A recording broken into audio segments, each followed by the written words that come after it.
तो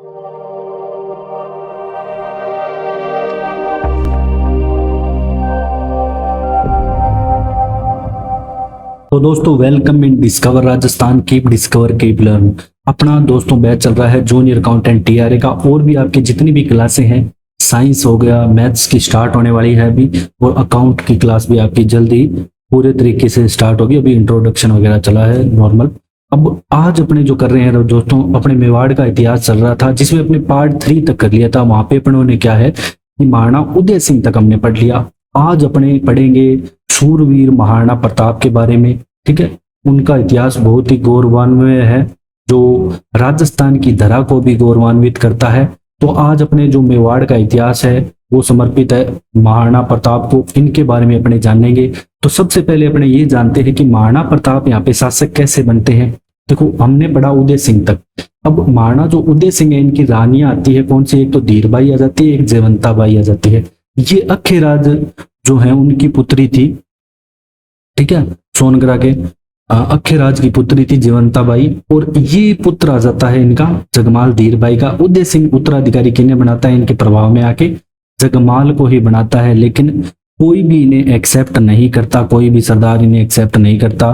और ये अखेराज सोनगरा की मदद से महाराणा प्रताप को गद्दी पे बिठा देते हैं। और इनका सबसे पहले जो राज्याभिषेक है दोस्तों, वो गोगुंदा में होता है 1572 ईस्वी में। तब 1572 ईस्वी में गोगुंदा में इनका राज्याभिषेक होता है। पूरे लास्ट तक आप बने रहना, बहुत ही बढ़िया इतिहास है ये महाराणा प्रताप का। तो महाराणा प्रताप का जो यहाँ पे शासनकाल रहता है, सबसे पहले आपको पता होना चाहिए कि 1572 से 1597 ईस्वी के मध्य रहता है। इनकी हर एक चीज आपको याद रखनी है एग्जाम की दृष्टि से, बहुत इंपॉर्टेंट है। 72 से 97। इनका जन्म है ना दोस्तों 9 मई 1540 ईस्वी, और 21 मई भी मानना जाता है। अगर हिंदू कैलेंडर के हिसाब से बात करें तो 21 मई भी माना जाता है। राज्याभिषेक इनका गोगुंदा में होता है। घोड़े का नाम इनका चेतक होता है, ये भी बहुत शूरवीर था। और हाथी का नाम होता है इनका राम प्रसाद। महाराणा प्रताप के हाथी का नाम भी आपसे पूछा जा सकता है। अब बात क्या होती है कि दोस्तों, अब इनके सामने दो चीजें थी, और ये पहाड़ी क्षेत्र में ना कीका के नाम से जाने जाते थे। तो ये याद रखना है कि पहाड़ी क्षेत्र में मेवाड़ के कीका के नाम से कौन जाना जाता था, तो महाराणा प्रताप। तो महाराणा जो प्रताप हैं आपके, ये कीका के नाम से जाने जाते थे। और इनके पास क्या है कि दो ऑप्शन थे। क्या थे, या तो मुगल अधीनता स्वीकार कर ले, या स्वतंत्र लेकर पूरी अंत तक लड़ाई रहे, किसी की अधीनता स्वीकार न करे। तो यहाँ पे उन्होंने क्या है कि दूसरा रास्ता यहाँ पे चुना। ठीक है, और इस समय मेवाड़ का राज्य जो महाराणा प्रताप होते हैं, और दिल्ली का होता है अकबर। ये अधीनता स्वीकार करने में विफल रहता है। इसने बहुत कोशिश की, और पहले ना बहुत सारे ऐसे 4 शिष्टमंडल भेजे जो मेवाड़ महाराणा प्रताप को समझाने आए थे कि आप उनकी अधीनता स्वीकार कर लो, आपके लिए अच्छा नहीं रहेगा। लेकिन महाराणा प्रताप को संकल्प लिया था कि मैं मरते दम तक मुगल अधीनता स्वीकार नहीं करूंगा, और की भी नहीं अंत तक। और इसमें जो आपके एग्जाम में पूछा जाता है, तो ये पूरा पूछा क्रम पूछा जाता है। देखो, 1572 से 76 के बीच में 4 यहाँ पे शिष्टमंडल में भेजा प्रताप को समझाने। तो क्या भेजा, अधीनता स्वीकार करवाने, सब कह सकते हो, जमा भट्टो। ठीक है, अकबर के खुद तो आता नहीं था। अब यहाँ पे क्या है कि सबसे पहले ऐसे आप याद रख सकते हो, ये ट्रिक है, जमा भट्टो। बाकी ऐसे याद हो जाएगा आपको। पहले आया जलाल खां, फिर आता है मान सिंह, ये आमेर का शासक है, मान सिंह का चावा। ठीक है, और ये भगवंत दास भी आमेर का शासक होता है। फिर भगवंत दास आता है, फिर टोडरमल आता है, ये भी अकबर का दरबारी था। तो जलाल खां आता है, फिर मान सिंह आता है, फिर भगवंत दास आता है, फिर कौन आता है, फिर टोडरमल आता है। और अपने देखो दोस्तों, देश की गौरव प्रतिष्ठा बनाए रखने के लिए उन्होंने कभी भी ऐसा काम नहीं किया, अधीनता स्वीकार नहीं की। अब बात आती है दोस्तों हल्दी घाटी के युद्ध की। तो ये युद्ध आपका 3 अप्रैल 1576 ईस्वी को, आपने को ये डेट याद रखना, सन बस 1576 ईस्वी याद रखना, हल्दी घाटी का युद्ध। और इस युद्ध के बारे में हर एक चीज आपको जाननी जरूरी है। इसकी रणनीति है ना दोस्तों, ये अजमेर के मैगजीन दुर्ग में बनाई जाती है। सबसे पहले सभी वहां एकत्रित होते हैं। जो मान सिंह होता है ना, वो प्रधान सेनापति होता है, जो आमेर का शासक होता है। ये इसका मुख्य सेनापति था अकबर का। अकबर खुद इस युद्ध में नहीं आया था। ठीक है। तो ये यहाँ पे इसका मुख्य सेनापति आता है और सारी रणनीति अजमेर में बनती है। अजमेर से सेनाएं फिर आगे आगे यहाँ पे अपने शिविर लगाती है, बनास नदी के तट पे मोलोइला के आसपास अपने शिविर लगाती है और लास्ट में जो मेवाड़ को घेरना स्टार्ट करती है। अब यहाँ से क्या है कि अपने को और क्या चीजें जाननी है। यहाँ होते हैं अपने शूरवीर महाराणा प्रताप। तो इनके जो अरावल भाग है, अरावल क्या होता है कि आगे की सेना कौन संभालेगा, फ्रंट, इनमें भी सेनाओं में भाग होते थे, आगे मध्य अंतिम, ठीक है। और इनमें भी एक क्रम होता था, घोड़ों का, हाथियों की अलग, ऐसे सारा सिस्टम थे। तो हकीम का सूरी इसका अरावल संभालता है महाराणा प्रताप की साइड से। और एक जाला बीता आता है दोस्तों ये, और एक पुंजा भील आता है, ये छापामार पद्धति में भी निपुण था। अब महाराणा प्रताप के और इधर मान सिंह होता है, और इसका जो अकबर का हरावल कौन संभालता है, हासिम बरा है, आसफ खां और जगन्नाथ कथावा इसका जो हरावल बाग है ये संभालते हैं। अब क्या बात आती है दोस्तों, अब प्रारंभ में जब लड़ाई होती है ना, बहुत भयंकर यहाँ पे युद्ध होता है। और जो बदायूनी है ना, अकबर की तरफ से लड़ता है एक, वो खुद लिखता है कि इतना भयंकर यहाँ पे आक्रमण किया था महाराणा प्रताप की सेना ने कि जो भी जितने सारे मुगलों की सेना है भेड़ों के झुंड की तरह घबरा कर भाग गई थी। इतना भयंकर आक्रमण यहाँ पे किया था। और एक घटना और आती है, उसके बारे में भी अपने नेक्स्ट स्लाइड में जानेंगे, ठीक है। और इस युद्ध के बारे में भी पूरा अच्छे से जानेंगे। और ये युद्ध है ना, कोई ऐसे जोन में भी बताता है कि अजमेर में, सॉरी यहाँ पे क्या है कि स्थापना प्लानिंग की गई थी, और 15 जून को, 18 जून को ये युद्ध होता है। कोई इसकी तिथि 21 जून मानता है और कोई 18 मानता है। तो 18 और 21, तो ये ध्यान रखना है, दोनों डेट आपको, कोई 18 मानता है, कोई 21 मानता है इसकी तिथि। अब क्या बात आती है दोस्तों, अब यहाँ पे क्या है कि महाराणा प्रताप आपको दिख रहे होंगे, इधर आता है आमेर का शासक, कौन सा, मान सिंह। अब जो ये मान सिंह है ना, ये आपको मान सिंह दिख रहा होगा, ये मान सिंह का हाथी है मर्दाना, इसकी सारी मर्दानगी निकाल देता है। ये है महाराणा प्रताप, इनका घोड़ा आ जाता है यहाँ पे चेतक। अब चेतक यहाँ पे देखो हाथी के पूरा एकदम ऊपर अपने दोनों पैरों से चढ़ जाता है, और यहाँ पे क्या है कि इसके नुकीली किले वगैरह लगा, तो इसके कारण ये जख्मी भी हो जाता है चेतक। और यहाँ पे महाराणा प्रताप अपने भाले से वार करते हैं, जिससे इसका जो महावत है ना, ये महावत है, ये महावत तो मारा जाता है। और ये बहुत मुश्किल से मान सिंह अपनी जान बचा पाता है इस खोपचे में छिपकर, ठीक है ना। तो इतना तकड़ा यहाँ पे प्रहार किया जाता है महाराणा प्रताप के द्वारा। ये ध्यान रखना है, हल्दी घाटी का युद्ध 18 जून 1576 को अरावल बाग का कौन नेतृत्व कर रहा था। फिर बात क्या होती है कि यहाँ पे ये सारी घटना, ये वाली घटना होती है ना, तो इधर मुगल इनको घेर लेते हैं महाराणा प्रताप को। तो झाला बीदा है ना, ठीक है, ये जो झाला बीदा आते हैं, ये क्या कहते हैं कि राज चिन्ह प्रताप से लेकर प्रताप को वहां से भेज देते हैं, प्रताप को वहां से युद्ध से निकलने को लिए कहते हैं। तो ये बड़ी सादड़ी के आते हैं झाला बीदा, कहाँ के, बड़ी सादड़ी के। ये राज चिन्ह लेके प्रताप को वहां से भेज देते हैं और स्वयं मुकुट धारण कर युद्ध में झाला बीदा लड़ते हैं। और अंत में जो झाला बीदा है, ये वीर गति को भी यहाँ पे प्राप्त हो जाते हैं, ठीक है। और बाद में महाराणा प्रताप यहाँ से गोकुंदा से बाहर निकल गए। ये युद्ध ना खमनोर और गोकुंदा की पहाड़ियों के आसपास बीच में हुआ था। अब ये सब राज संबंध में है। फिर क्या होता है कि झाला बीदा तो वीर गति को यहाँ पे प्राप्त हो ही जाते हैं। इसके बाद दोस्तों जो घटना होती है, इसमें क्या है कि एक मेहतर खां आता है। जब महाराणा प्रताप की सेना है ना पूरी एकदम प्रभावी होती है ना, तो ये मेहतर खां क्या कहता है कि ऐसा अकबर के स्वयं आने की अफवाह फैला देता है, ठीक है। ये क्या करता है कि अकबर के स्वयं आने की अफवाह फैला देता है और मुगल सेना में जिहाद का नारा देके नया जोश भरता है। कुल मिला के बात ये है कहने की। और फिर क्या है कि इनका जो मेन है ना, अकबर का मकसद क्या था कि अकबर का मकसद ये था कि मैं महाराणा प्रताप को मुगल अधीनता स्वीकार कराऊं। उसका टारगेट यही था, युद्ध वगैरह जीतना जूतना नहीं था, फिर ना युद्ध करना था। जब भी तो उसने समझाने भी भेजा था, तो मेन उसका वही काम था कि मैं अधीनता स्वीकार कराऊं। अब महाराणा प्रताप गोकुंदा की ओर चले जाते हैं और यहाँ पे जो चेतक अंत में प्राण त्याग देता है दोस्तों, बलीचा गांव के पास समाधि स्थल भी आपको मिल जाएगा। जो चेतक है, जो महाराणा प्रताप का घोड़ा है उनका, तो ये भी पूरा वीरता से लड़ता हुआ इस युद्ध में अपना प्राण त्याग देता है। और जो बदायूं, ये बात मैंने आपको बताई थी, मुगलों की लड़ रहा था। इसका एक ग्रंथ आता है मुक्ताब उल तवारीख, इसमें ये लिखता है कि इस हमले से घबरा पर मुगल पेड़ों की तरह भागी। और इस युद्ध को है ना दोस्तों अनिर्णायक युद्ध माना जाता है। क्योंकि देखो इस युद्ध में क्या है कि इनका उद्देश्य था कि महाराणा प्रताप को मारो या बंदी बनाओ, लेकिन इन दोनों में मान सिंह असफल रहा। एक तबाकत अकबरी में भी निजामुद्दीन लिखता है कि मान सिंह जब शाही दरबार में पहुंचा तो अकबर ने थोड़े समय के लिए उसकी ड्यूटी भी यहाँ पे बंद कर दी। ठीक है, तो इतिहास में यही जानकारी मिलती है कि यहाँ पे या तो महाराणा प्रताप की जीत होती है या ये अनिर्णायक युद्ध होता है।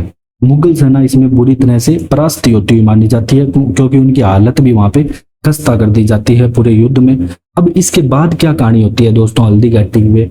अब सबसे पहले अपने को ये जानना जरूरी है, जो हल्दी घाटी का युद्ध है ना, इसको संज्ञा किसकी दी देती है? तो टोड इसको संज्ञा देता है मेवाड़ के थर्मोपोली की, यहाँ पे इसको संज्ञा देता है। और जो अबुल फजल है ना, ये खमनोर का युद्ध इसे कहता है। तो ये पूछा जाता है एग्जाम में, इंपॉर्टेंट है कि टोड थर्मोपोली इसे कहता है, हल्दी घाटी के युद्ध को मेवाड़ का थर्मोपोली कहता है। अब देखो दोस्तों, जो थर्मोपोली का युद्ध है ना, ये 480 उस ईसा पूर्व में हुआ था यूनान में, और फारसी आक्रमण के दौरान स्पार्टा के राजा लियोनिडास और फारसी शासक शहरयार्स के मध्य ये हुआ था। जो 480 ईस्वी युद्ध के पास युद्ध हुआ था उसकी तुलना ये करता है टोड यहाँ पे। ठीक है ना, तो लियोनिडास और फारसी शासक शहरयार्स के मध्य युद्ध हुआ है, तो वहां पे इसकी ये तुलना की जाती है। डेट याद रखनी है, 18 जून 1576 ईस्वी, डेट आपका मोस्ट इंपोर्टेंट है। फिर बदायूनी क्या करता है कि गोगुंदा का युद्ध इसे कहता है। ठीक है, अबुल फजल खमनोर का और गोगुंदा का। वैसे खमनोर और गोगुंदा के बीच पहाड़ियों में युद्ध होता है, और अकबर जो हल्दी घाटी के युद्ध के परिणाम से भी खुद भी यहाँ पे संतुष्ट नहीं था। इसके बाद अकबर क्या करता है, फिर वो ट्राई करता है लास्ट तक कि मैं कैसे महाराणा प्रताप को पकड़ूं, कैसे मैं महाराणा प्रताप को अपनी दीनता स्वीकार कराऊं। 1576 में स्वयं गोगुंदा पहुंचता है, प्रताप को घेरने का भी यहाँ पे प्रयत्न करता है, लेकिन वो असफल रहता है। और महाराणा प्रताप क्या करते हैं कि अब अपनी राजधानी है ना चावंड बना लेते हैं 1576 के आसपास। तो महाराणा प्रताप ने अपनी राजधानी चावंड कब बनाई? 1576 ईस्वी में, और लास्ट तक इनकी राजधानी 1597 तक चावंड ही रहती है। आगे भी रहती है अमर सिंह के टाइम भी, लेकिन इनके समय भी पूछा जा सकता है आपसे कि 1576 से 1597 तक चावंड इनकी राजधानी रहती है महाराणा प्रताप की। और महाराणा प्रताप अपना फिर 1577 में क्या है, अकबर शाहबाज खां को भेजता है मेवाड़ पे। कहाँ पे भेजता है? मेवाड़। अब यहाँ पे क्या है कि लंबा संघर्ष चलता है, और यहाँ भी ये शाहबाज खां में महाराणा प्रताप को पकड़ने में असफल हो जाता है, और ये 1578 में कुंभलगढ़ दुर्ग पर भी अधिकार कर लेता है। फिर 78-79 में भी आता है ये, लेकिन असफल रहता है। महाराणा प्रताप को ये नहीं पकड़ सका। कुल मिला के मुगल अधीनता यहाँ पे ये स्वीकार करने में असफल रहते हैं। फिर बात आती है दोस्तों, इसके बाद प्रताप के ने अपना प्रभुत्व वापिस प्रारंभ चालू किया, मतलब अपने राज्य को वापिस अपने अंडर में कवर करना स्टार्ट किया। अब एक घटना आती है, क्या घटना आती है कि वही सेम दिल्ली का जो अकबर है ये वापिस उन 1580 में क्या करता है, अब्दुल रहीम खान खाना को है ना, वही मेवाड़ को में भेजता है प्रताप को पकड़ने के लिए। अब इसकी खबर क्या है कि ये प्रताप का पीछा भी करता है। ये क्या करता है? इसका पीछा करता है। अब इसकी खबर क्या है कि प्रताप के बेटे कुंवर अमर सिंह को लग जाती है। तो ये जो अब्दुल रहीम है अपना ठिकाना यहाँ बनाता है शेरपुर के आसपास। तो यहाँ पे महिलाओं को बंदी बना लेता है अमर सिंह। अब इसकी खबर है ना प्रताप को मिलती है ना, तो ये महिलाओं को छुड़ा के वापस खान खाना के पास भिजवाता है। ठीक है, तो ये सह सम्मान वापिस महिलाओं को खान खाना के पास भी भिजवाया जाता है। अब बात आती है दोस्तों, मोस्ट इंपोर्टेंट है आपका दिवेर का युद्ध। कौन सा युद्ध? दिवेर का युद्ध। और दिवेर का युद्ध आपका सन याद रखना है, 1582 ईस्वी में दिवेर का युद्ध होता है। किसके बीच में होता है दोस्तों? तो ये युद्ध आपका होता है, दिवेर का एक गवर्नर आता है सुल्तान खान, जो होता है अकबर का क्या चाचा होता है। इधर आते हैं मेवाड़ के महाराणा प्रताप और इनका पुत्र अमर सिंह, और ये आक्रमण करते हैं इन पे। और एक भाले के है ना वार से ही सुल्तान खान को परलोक पहुंचा देता है। कौन? अमर सिंह। सिर्फ एक भाले के वार से ही। अब एक और जबरदस्त घटना आती है दोस्तों, तो इसे मेवाड़ का जो मैराथन ऑफ मेवाड़ है ना, ये भी टोड ही कहता है। तो हल्दी घाटी को तो ये थर्मोपोली बोलता है, और इसको क्या बोलता है? दिवेर के युद्ध को टोड मैराथन बोलता है। अब ये आपको बहलोल खां दिख रहा होगा। ये क्या करता है कि इस दिवेर के युद्ध में महाराणा प्रताप को चैलेंज करता है कि लड़ना है तो मेरे से लड़ो, मैं इतना ताकतवर हूं। तो ये क्या करता है कि महाराणा प्रताप इतनी मतलब तेज वार से इनकी तलवार भी बहुत ज्यादा भारी थी। अभी भी आप देख सकते हो जब भी आप म्यूजियम में जाओगे तो इतनी एक एक झटके से ही इस दोनों इतना जबरदस्त यहाँ पे वार किया जाता है दोस्तों की इसके पूरे शरीर के दो टुकड़े हो जाते हैं, प्लस में इसका घोड़ा है ना ये भी मारा जाता है। तो इसीलिए बोल देते हैं कहते एक बहलोल खान सिंह घोड़े से नहीं पाड़ देता। तो यहाँ पे दिवेर के युद्ध में जो जीत होती है दोस्तों महाराणा प्रताप की होती है। तो यहाँ से भी महाराणा प्रताप की वीरता का परिचय हम दे सकते हैं कि अंत तक ये लड़ते रहे, इन्हें घास की रोटियां भी खानी पड़ी, लेकिन कभी इन्होंने क्या है कि मुगलों की अधीनता यहाँ पे स्वीकार नहीं की। और अबुल फजल भी लिखता है कि दोनों पक्षों में वीरों ने लड़ाई में जान सस्ती और इज्जत महंगी कर दी। और दिवेर के युद्ध को क्या मेवाड़ का मैराथन किसने कहा, अभी हमने पढ़ा, तो टोड ने ही कहा। तो ये भी पूछा जाता है एग्जाम की दृष्टि से भी आपके इंपॉर्टेंट है। 1584 ईस्वी की बात करते हैं तो ये अंतिम रूप से ये आमेर का शासक आता है जगन्नाथ कछवा। तो ये फिर आता है यहाँ पे कैद करने प्रताप को, लेकिन यहाँ पे ये भी असफल रहता है, कैद नहीं कर पाता महाराणा प्रताप को। फिर 1585 के बाद अकबर भी यहाँ पे छोड़ देता है, मतलब वो भी ट्राई करना बंद कर देता है। फिर 1597 के मध्य चित्तौड़ और मांडलगढ़ को छोड़कर शेष राज्य पर पुनर्अधिकार महाराणा प्रताप करते हैं। और प्रताप क्या है कि अंत में उनकी 19 जनवरी 1597 को मृत्यु हो जाती है। और इनका दाह संस्कार है ना दोस्तों वो चावंड के पास बांडोली गांव में किया जाता है। कहाँ पे, चावंड के पास बांडोली गांव में इनका अंतिम संस्कार किया जाता है। अब इनकी जो और भी जानकारी है हल्दी घाटी के युद्ध का वर्णन जगन्नाथ राय प्रशस्ति आती है, उसमें भी मिलता है जो 1663 ईस्वी के समय की है। कौन सी, जगन्नाथ राय प्रशस्ति 1663 ईस्वी के समय की है दोस्तों ये, इसमें भी इनका वर्णन मिलता है। और जो मेवाड़ का जो मैराथन हमने पढ़ा वो यूनान और फारस के मध्य हुआ था, वो 480 ईस्वी में, इसलिए टोड ने बोला था। इसके अलावा देखो दोस्तों जो महाराणा प्रताप को स्वदेशाभिमानी, स्वतंत्रता का पुजारी, रणकुशल, स्वार्थ त्यागी, सच्चा वीर और उदार क्षत्रिय कहा गया है। इन्हीं गुणों के कारण अकबर जो उस समय संसार का सबसे शक्तिशाली शासक था, उसने अपने छोटे राज्य के बल पर वर्षों तक परेशान करता रहा और अधीनता नहीं मानी महाराणा प्रताप ने। और जो कर्नल टोड है ना वो महाराणा प्रताप के लिए ऐसे लिखते हैं कि आल्प्स पर्वतमाला, जो आपके अमेरिका में आल्प्स पर्वतमाला है, उसके समान कोई भी ऐसी घाटी नहीं, अरावली में कोई भी ऐसी घाटी नहीं जो प्रताप के किसी न किसी वीर कार्य, उज्जवल विजय या उसके अधिक कीर्ति युक्त पराजय से यहाँ पे पवित्र न हुई हो। ठीक है, अब इसके बारे में दुर्सा आड्डा आते हैं दोस्तों एक, ठीक है, तो दुर्सा आड्डा भी महान कवि है, इनके बारे में भी अपने डिटेल से पढ़ेंगे। इनकी एक रचना आती है वीर क्षेत्री, तो ये दोहे में लिखते हैं महाराणा प्रताप के लिए, क्या लिखते हैं, अस ले गयो अणदान पग ले गयो अणनामी, ठीक है, वो आड़ा गवड़ाए जिको बहतो दुर्बामी और नवरो जान गयो न गो हाथ सा नवनी न गो जरोको हेठ जासू दुनिया जय दल्ली गहलोत जीत गयो नैन मूद रसना डसी निसास मूक बरिया नयन तो मृत सा है प्रताप सी। इसका मतलब क्या है दोस्तों कि वह राणा प्रताप जो अपने घोड़ों पर शाही नीला दाग लगाए बिना ही गया, युद्ध में हमेशा अपने शत्रुओं की निंदा भरे गीत गवाता ही गया, वह हम जो हमेशा विपरीत दिशा में ही चलता रहा, वह कभी शाही नवरोज उत्सव में नहीं हाजिर हुआ, कभी शाही झरोखों के नीचे नहीं आया, सारी दुनिया दहलती थी और वह गहलोत राणा प्रताप जीतता और जीतता ही चला गया। और उसकी मृत्यु का समाचार सुनकर है ना लास्ट में अकबर के भी आंखों में आंसू आ गए थे दोस्तों, ठीक है, क्योंकि वास्तव में राणा प्रताप नहीं रहे, लास्ट में अकबर के आंखों में भी यहाँ पे आंसू आ गए थे। और ये भी क्योंकि एक बंदे के मन में होती है कि अपने को इसके अंडर में लाना है या अधीनता स्वीकार करवानी है, लेकिन अकबर यहाँ पे वो काम नहीं करवा पाया और महाराणा प्रताप यहाँ पे विजयी रहे और अपनी वीरता का परिचय देते रहे। तो यही आपके दोस्तों क्या महाराणा प्रताप का इतिहास खत्म होता है। नेक्स्ट क्लास में अपने मेवाड़ का आगे का इतिहास पढ़ेंगे। सो अगर आपको डिस्कवर राजस्थान की क्लास पसंद आई हो तो शेयर करें, सब्सक्राइब करें। Thanks for joining discover Rajasthan.